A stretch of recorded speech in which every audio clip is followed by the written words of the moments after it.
Hi, I'm Tina Das. I'm a senior correspondent at ThePrint. Hello, Gurinder and Anushka. Hello, Tina. Hi. Nice to meet you. First off, I'll start off with Gurinder simply because I'm such a big fan, and this is such a amazing opportunity to just be able to talk to you. I do wish I was in Bombay though at this point to be able to do this. But yeah, I'll take whatever I'm getting at this point. What a shame you're not in Bombay. Look at our view over here. Can you see the ocean?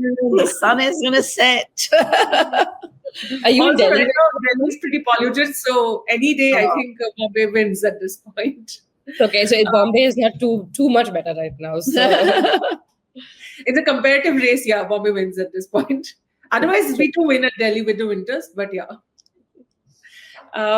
So I want to start out with the title itself because it has the word karma, and it has become suddenly the word that everybody uses, and not just in India, because of course we've been using it since forever. But karma is such a word that's begun being used on social media a lot. Like it's become a default word, and then to sort of marry that with A Christmas Carol, which is like as British as it gets.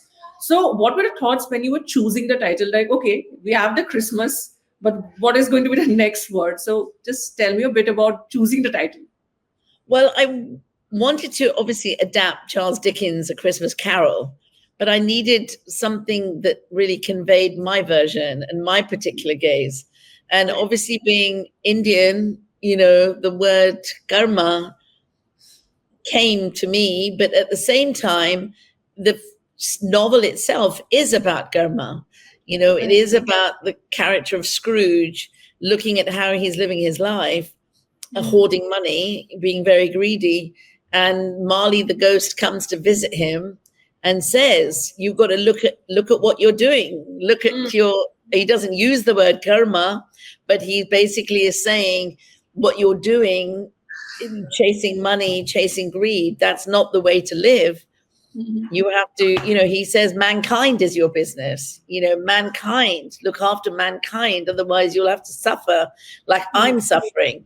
So the whole novel of Charles Dickens is actually about karma.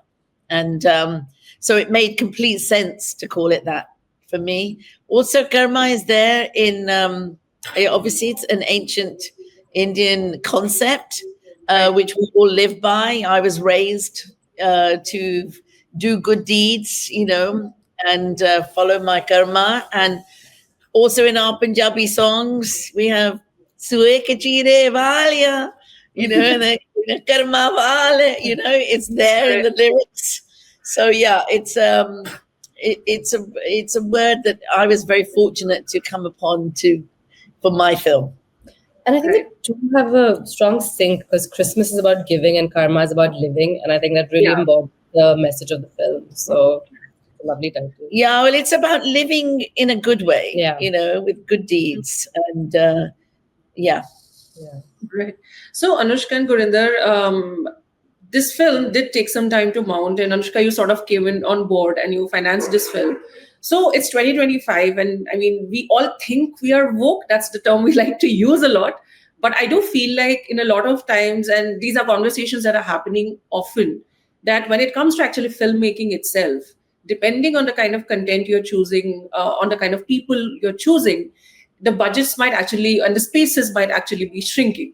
So Anushka, I sort of wanted to ask, and also Gurinder, your experience. So, when Civic Studios came in saying that, okay, we are on board this film, and then Gurinder, when you're trying to raise funds, what was that like? And do you also believe that the spaces might not have evolved the way it should have, considering we are in 2025? Definitely. I think after I made Bend It Like Beckham and proved to the world that the story about an Indian girl growing up in West London and with her family could be a global success, I was shocked, like everybody, that there weren't more films like that being made around the world. And I think it just shows how hard it is in the West to tell our stories, and particularly from a female perspective. And so I found it hard really to get every film made, to be honest with you, because my viewpoint is so specific culturally. It is Indian, it's also British, but also my subject matter is always about looking at the struggles of people who've moved from country to country, but at the same time wanting to celebrate them. And so I have this kind of dual sort of purpose always in my films, to show hardship, but at the same time celebrate our successes. And it's a very unique point of view. And it's what I call the cultural paradigm that I operate in. And it's a new genre. It's a genre that I create, that I feel that I've been pushing from the beginning. I think Henri started it with Wedding Banquet for me, you know, that kind of diaspora sensibility. And I keep pushing that forward. And in a way, it has got harder to tell stories. And with Christmas Karma, I thought it would be a straightforward film for people to back because it was a Christmas film. But actually, every time you put a person of color in a movie as a lead, it makes it much harder to finance in the West. So I happened to be in Cannes 2 years ago, and I was walking down the Croisette, and I saw two women coming towards me, Indian women, and they obviously recognized me and were smiling and sort of going, "She's Gurinder Chadha." And so I stopped them, and one of them was Anushka. And I smiled and I said, "Do you want a photograph?" And they said, "Yes." And so we took photos. And then I talked to them and I said, "Well, what do you do?" And then Anushka explained the purpose of Civic Studios that she started to make social impact films.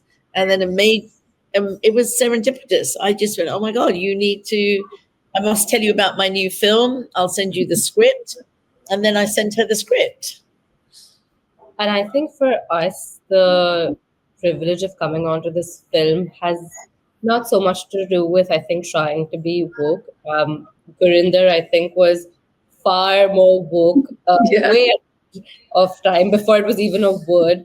Honestly, I think Charles Dickens was woke. Charles Dickens was woke. Victorian England. But I think, interestingly for me, it has felt actually like giving back. Gurinder's films did so much for me, and I know my friends and people around me in terms of representation for women, for South Asian people globally, that the ability to support a film of hers is not credit to us, it's credit to her. It really does feel like giving back for all that she gave to us. So I think it's her karma in great irony with this film. And I think us, but also the other investors who have come on board the film are also, fans and supporters of Gurinder. So there's a lot of faith in her craft and her politics. Right. My first memory actually of reading Christmas Carol is because it used to mandatory rapid reader, as it was called. I was from a state board. So I was in class 10 and this was a mandatory rapid reader, right? So we had to have like 3 English textbooks for that one paper for boards. And I remember obviously reading it first slowly and then my dad telling me about Dickens, right? And eventually, even when I joined college, British literature is what you start with for Indians. It has changed over the years, but initially, even at Delhi University, one of the top universities in the country, we all start with Dickens in some form in that way. And then earlier you had Pride and Prejudice, which was Austen. And so these are figures that anyway Indians will immediately identify with, not something that you'll have to tell, "Oh, this is the person," first you give a backdrop. So, but were you also concerned that you're picking up something that's canonical, not just to actually UK, but almost equally to people here? In fact, worse probably, because in India, when when you're we used to be called a snobby bunch back in college that, or those are the English honors girls, they're too snobbish. They'll just be telling us names from Shakespeare to, Dickens and Austen. So just wondering, were there also thoughts that, yes, I've done an Austen before, but this is Dickens. He's even more canonical, even more white in that sense as well, even though he was giving us a great class perspective. So you won't believe this. It's the truth. Okay. My godson, he has been my best friend's son. He's now much older, but I've been there throughout his life. He calls me Mussy. Okay. He is a direct descendant of Dickens. Wow. Direct descendant of Dickens through his grandmother. His grandmother's maiden name was Stoney, and Dickens' mother's name was Stoney. And so, what is that? Best ever. Yeah, But seriously, I was inspired to make this film because of my favorite Christmas film, which is Frank Capra's It's a Wonderful Life. And Frank Capra, in turn, was inspired by Dickens and A Christmas Carol. So that idea of redemption, someone who thinks their life is one thing, and then they have to go through hoops to understand the karma, of their life and come out the other end. That was, that's a great story. And I think because I loved Frank Capra's films so much, and I knew he was inspired by Dickens, I then took also that as my inspiration. So I was never intimidated. I'm never intimidated to do anything because I just, like you, I did it at school. It's an important part of British life, Dickens. And so I just thought, why not take it and do my version? Because Scrooge is a man who is traumatized by his childhood, events in his childhood, and struggles to get over them. And the ghosts try and help him. And my story is based very much on a true story of someone we knew who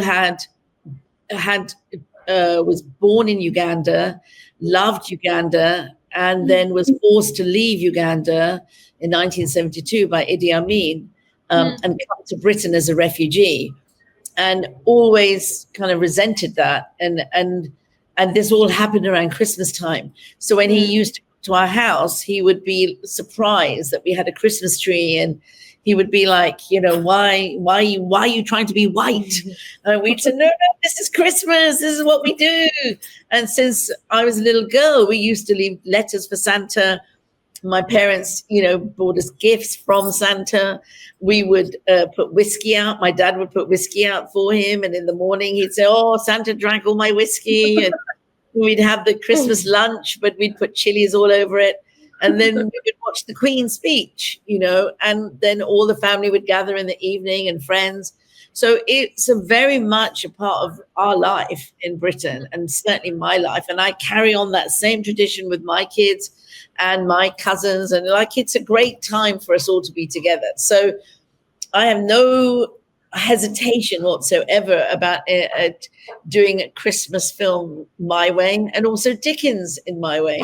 And ironically, the school child of you, when you were little, having to do Dickens, now all the children around the world who are doing Dickens have an alternative version, which teach them about Britain's colonial history, and how it has affected people. And in my case, our Scrooge, Mr. Sood, and that's adding a whole new dimension to Dickens. But Dickens was also about the inequality of societies, the disparity between the rich and the poor and the helpless, and the greedy.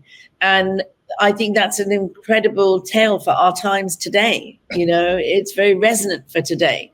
So I feel like the side show of all of this is that the film will be studied academically and in schools around the world to show how powerful Dickens' message was to today. But why stop at Dickens? Let's go further back. The film that I've made, and ironically, I don't think Dickens understood it at the time he was writing. This is a film made from the perspective of Guru Nanak Dev Ji, because Guru Nanak says, Ek Onkar, we are all one. We're all connected, rich or poor. We're all connected. And also, how does Scrooge find his humanity in the end? Same as my Sood. It's through doing seva. It's when he gives to others that he redeems himself, that he realizes the power of being human, and to feel human is when you give and help others. And that, of course, is a basic tenet of Sikhism. And being a Sikh myself, I feel two things that's given me. One is that I'm fearless. So I don't fear. I'm like, Chalo, Dickens vi sada mama si, ki fark panda. I'm like that. Why the hell can't I do what I want? And secondly, I'm like, I just feel like everything I do is is to better the world that I live in, and to call out prejudice and inequality, but in a celebratory form, Right. and make the community feel better about those people who are represented in the films, make them feel good. And that is Sarbat Dapala. And that is another tenet of Sikhism. You do what you do for the good of the world. And so so why fear? I have this. Right. Anushka, I just wanted to understand something. Like you said that, the kind of films that you want to back, they look a certain way. But I mean, as per the question asked before, right, a lot of the spaces are shrinking and you are trying to create that space where a lot of diverse voices can come out. And when we say diversity, again, even that itself has changed so much over the years, because we're looking at what kind of communities again are we focusing on when you're using the word diverse? Because then again, it comes into politics of, like, Sood's character, for example. He's a rich guy. At the end of the day, that class will play a role in the kind of access he'll have, as opposed to somebody who's poor, right? So I wanted to understand, when you look at Civic Studios and setting it up, or right now, not just with this film and then future, how do you look at its future in terms of um, onboarding more people, onboarding more filmmakers, more talent, and how it would look like for filmmaking for people like Gurinder? Because she just said, "Okay, I'm fearless," but a lot of people taking their first step and feeling unsure. Okay, what do I do here? Would you be that space for those makers as well, who want to make a difference, but they don't know, okay, where do I go and get my funds from? Yeah, absolutely. And the role that Civic Studios plays is actually three things. We're creators, producers, financiers. And so Right. for each project, it's either one or a combination of these. So because I think we're on all sides of it, we know what it's like to develop a story, to pitch it, but we also know what it's like to be on the financing side. I think it gives us a lot of different hats to wear and perspectives to appreciate. Supporting Gurinder is a relatively easier decision because there's an incredible track record. You don't have a doubt of the filmmaker's capabilities. But we work with a lot of first-time directors, writers as well. We support a lot of projects that have women, people of color. We've just finished a shoot on a new film in the UK called Daughter of Eden. It's an Arabic English film by an first-time Iranian feature film director called Fatima Ahmadi. We finished production again on another feature film that it's called In the Shadows. It's about a British Somalian female Muslim boxer in the UK. So creating space for diverse talent, whether it's somebody with an incredible track record or somebody with incredible potential, are both things that we very much not just want to do, but we actively do and we have done. In terms of, I think, your point on spaces that are shrinking, very true. The industry is changing a lot. The pandemic, AI, all sorts of different forces have sort of challenged our current mediums. So as a company, because our goal is social impact, it gives us a lot of flexibility on our mediums and formats. We don't do just feature films or series. We run an Instagram handle. We do short form content. We do other YouTube content. We are launching a whole new vertical on climate media, which has kids content, rural radio. We're creating funds for social media influencers to do climate change content. So we play a lot with mediums and formats. Where we see potential for social impact, we will come in and meet the audience where they are, whether that's a reel or a feature film. Okay, very fascinating. Gurinder, I also wanted to understand the choice of Kunal Nayyar because, of course, he came for Indian audiences. Surprisingly, he was basically that face which came up with the Big Bang Theory, and of course, across households, he became that face. But then again, if you look back at the show now, I mean, I love that show. I've rewatched it so many times. But once I look back, there will be points where I'll have issues with some of the elements of that character. And I remember seeing him in one of these short miniseries where he's playing actually a criminal. It's across the table interview. And, for me, it was a big surprise because I've so imagined himself and put him in a box of that character, of this Indian sort of a buffoon sort of a character to some extent. Yeah. The scientist who is so. And then to make him, convince him to play, or just him already convinced that it's a Gurinder Chadha film, I want to be on board. How did that happen? And how did his casting look like? So what happened was I met Kunal for lunch. Hmm. And when I met him, I watched Big Bang when it first came out, but Right. I didn't watch all the reruns and everything. So when I met Kunal, he was a man in his 40s. He wasn't Right. that character, you know, Mm. and he just had a slight melancholy sort of thing about him. I don't know. I can't describe it. He had a beard, his hair, and I Right. just felt he just felt a little bit maybe unfulfilled as an Hmm. actor because been in that role for so long and everyone knew him as that. Um, so I kind of that's when it first started for me, and then thinking about him, and then I met him again another time when he was visiting London, and that's when I said, okay, I'm writing this script, and I think you'd be great, you know, as Scrooge. He Hmm. looked at me horrified. He said, "Are you kidding? I'm not old enough to play that guy." And he said, "Why can't you write me as a James Bond type, handsome dude? You know, like that's what I want to play." And I just said, "I don't know. We can age you a little bit, but Hmm. I said, I don't know. I just see it in you. I see it in your eyes. I see the way you talk. I see your demeanor." And when Hmm. I said that I see there's a melancholy side to you, I kind of I think that touched something in him because, Hmm. he was born in Hounslow in West London, where I shot Bendit. He was raised in Delhi. Yeah. He lives in LA. He has this migratory Mm. lifestyle, right? And he's on telly constantly, so everyone knows it, recognizes him. So I don't know. There was something there that I wanted to tap into, and then when he realized I was serious, he then read the script, and then he did so much amazing research, and then he Hmm.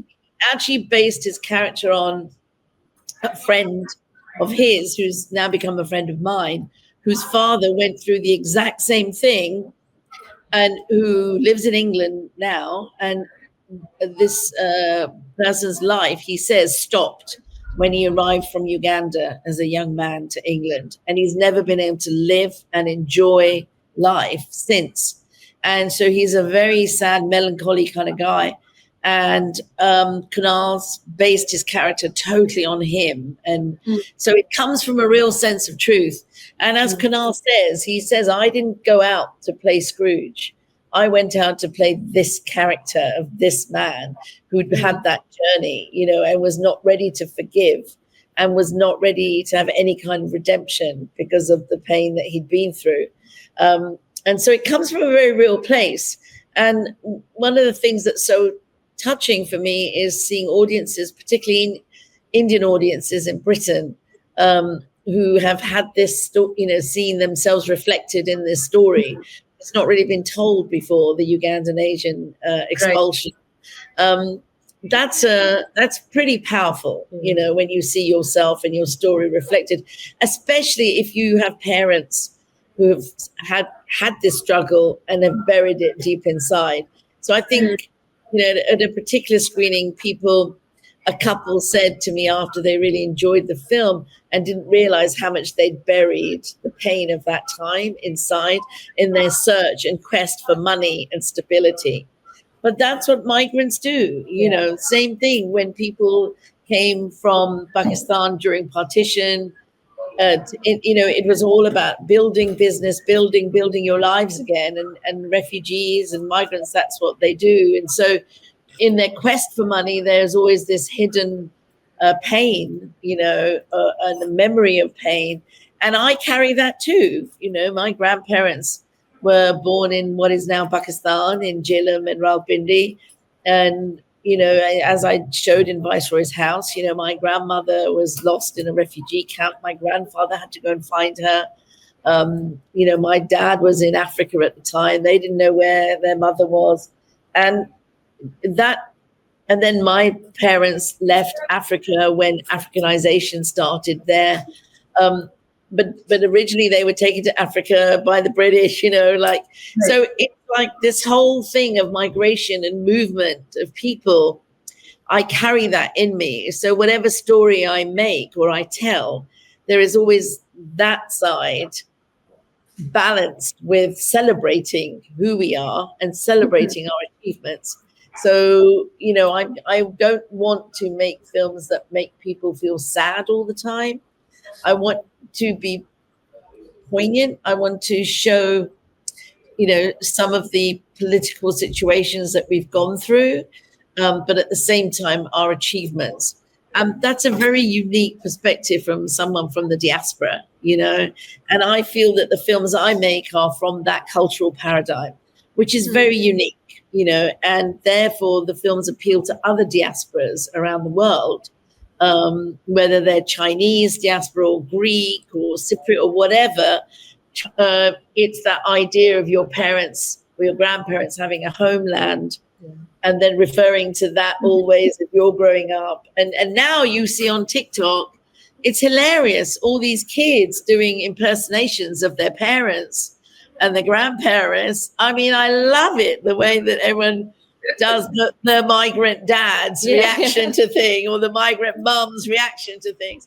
I'm like, that's what I've been doing for years. Good for you. Those are the things I love to watch, because they're based on truth, right? They're based on a truthful reality. And to be fair, a migrant story is full of pain and struggle, but it's also about achievement, and someone like me, when I set out to tell a story, somewhere along the line, I'm always trying to honor my parents in some way, and I realize that now, but at the same time, I want to honor their not just struggles, but achievements.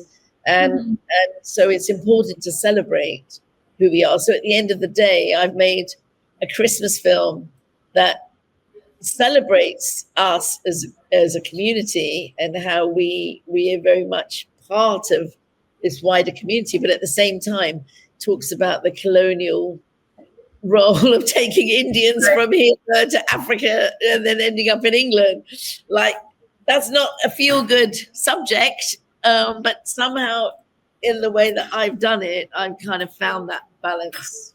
But I think it's because you don't leave the protagonist as a victim.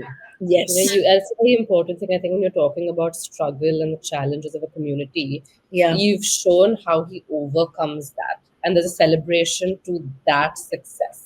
And it's not defined as financial success, which I think very often, when you're a migrant in a different country, you are trying to prove yourself, and making it to the top economically and financially is almost like an easy way to do that. Well, not an easy way, but like a easy way to own identity as part of the mainstream. I think this really addresses that. Yeah, but that's also why I've turned down so many films in the past, which just show us as victims at the end of the day, because that's the Western perception. Yeah. That's the Western perception that racism is our problem. It's not. It's not their problem. But it's like, like I famously turned down the Marigold films, they really wanted me to do that. And I was like, okay, I can understand the Maggie Smith characters and all of them, but I don't understand the Indian characters. I don't understand what they're doing except shaking their heads and doing that, And I said, I just can't do it. I don't unless these characters are rewritten and have a meaningful backstory. I can't understand it, So there are, for every film I've made, there's probably been about 10 that I've rejected that I feel don't progress us as Indians and as characters. Right. Just a last question, because I think I also have to close because you've more. Just like also the current political climate, I think when Rishi Sunak generally became the PM, like Indians got really happy. We finally have it is our migrant story also in terms of politics now coming to spotlight. I mean, that was a hope, of course. It didn't turn out like that. But right now, not just in the UK, in so many other countries, this is the migrant question, quote unquote, has become the issue where we are trying to figure out what our borders are. So your film comes at this time, which is trying to, again, put into center, right at the center, this migrant experience. Just wanted your thoughts, closing thoughts on that. Well, I agree. I mean, when I wrote it, all those, when I was in Charles Dickens' house 4 years ago, I was not imagining the world would be like it is today. We were about to approach a pandemic. I could see the whole world was kind of in the same boat. We were all in the same boat and no one knew what was going to happen. We were watching the story unfold. I wrote it in that context where we were all connected.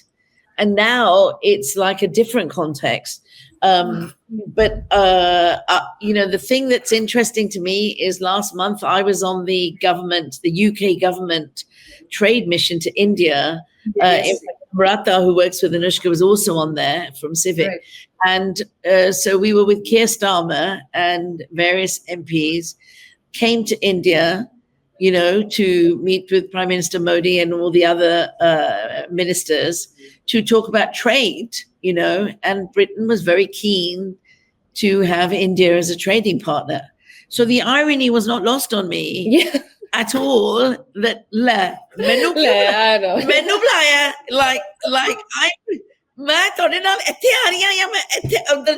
Like it was such a weird thing that I was in these big cars going everywhere with the PM and the team. But it was also, wonderful because it's like Britain needs India. Britain needs India for the trade, and what an irony. Sara maas sort of thing. Like, it's, I'm being facetious, but at the same time, it's spot on. At the same time, it's like, what an irony. And then they choose me to be with them. I'm like, huh? But then you see that's the interesting thing for me. Like in Britain, I'm a British director, with a success story. But then in India, the Prime Minister also wants me to be present at film events of his because I represent a global sort of Indian face. So surely that is a massive success story for migrants, from my grandfathers from partition time to here, it's an interesting situation I find myself in. The fact that you can be on both sides of this Bharat for this trip, I think for us, both sides, I was like, that's interesting. Yeah. Ulta side of the Bharat we're coming from. Yeah. But I think it's a great thing because imagine if they did that and we weren't on it. Yeah. It's the fact that now you're seen as a British icon going to India. Yeah. And I think the thing you asked about the timing of the film, even for us as producers, when we came onto the film, it was at the time when there was a rising sense of anti-immigrant sentiment. When we saw the first cut of the film, there were these big protests, riots happening in London, again like anti-immigrant riots. And then when now it's released, it's just right after the Tommy Robinson protests and 100,000 people, attended. And for me, I think when we signed up, it felt like I was 2 months pregnant when we were shooting the film. And I remember thinking that, as having a mixed race baby, I have an American husband, that she's going to find it tough in India, she's going to find it tough in the UK. And so films like this, like Bend It, which did a lot for, I think, Indians globally to feel like you can be part of multiple identities. You don't have to wear one label. I think the hope is that films like this do more and more of that for the future generations. I think it's a unique voice that I have more than anything. And I think that I see my films really as historical documents that document us as a diaspora around the world. Right. And that's kind of how they should be seen. But the last irony, of course, is that David Beckham was just here. Yeah. Yes. 3 days ago. Yeah, 3 days. And also, he and someone from his team told me that when he was here, he gets so irritated because everywhere he goes, people go, "Oh, Bendelai Beckham, Bendelai." He's like, "Oh my God, don't they know who what about me? Not the movie." My brother-in-law met him at the event and said, "Oh, my sister-in-law's working with Gurinder, bended like Beckham." And I think he was like, "Oh, not again." Oh, not again. Yeah. Thank you. Honestly, like coming from where I do again, I remember like watching Bennett. Like I did not even watch. My elder sister told me the story first because there was no access, and then I watched the movie years later. As a grown up, as a teenager, and just to have a conversation with you again, just amazing for me and such lovely chat from both of you. Got to know so many great stuff and insights. Thank you so much. Thank you. I hope you'll be able to use the Punjabi in its pure form. Of course, there's no doubt about that. There's no doubt about that. That's the flavor. That's North India, right? Because you're in the north. Yeah, so that Punjabi is fantastic for... the tikka is to me, it's like what you mentioned, the Christmas lunch with a lot of chilies. This interview is that. It's the same. The thing is, the final thing I'll say is that the one word that I always remember when I look at my parents and how they raised me. The one beautiful Punjabi word that you can't explain is hamdardi. You know, Right. I was raised with a lot of hamdardi. My parents embodied it, and that feel. I remember when the whole thing in Yugoslavia happened, ethnic cleansing. You know, my Right. dad was so upset about that, so upset, and because it happened on our doorstep, right, in England, and it was the first time my dad said to me, I think you need to open up a bank account in India. Think about India, you know, now, because this has happened on Wow. our doorstep. Yeah. And it was the first time my dad ever said anything like that to me. Gosh. And so, you know, like, so he always empathized with people, you know, who were struggling, as did my mother, you know, so many charities she used to give to all the time. So that is also part of who I am. And I think that is also quite a, you know, an Indian default spirit, you know, to have that hamdardi, you know, and I think that's where Civic and I come together in that social impact thing. So I hope that the film really appeals to people, you know, who are looking to watch something that they're craving because it's not out there, you know. So good. I hope people come and see the film and maza karenge. Yeah. I hope so too. Best of luck. But Thank you. yes, thank you. Thank you Thank so you much. so much. Bye. Lovely talking to you. All the Bye. best.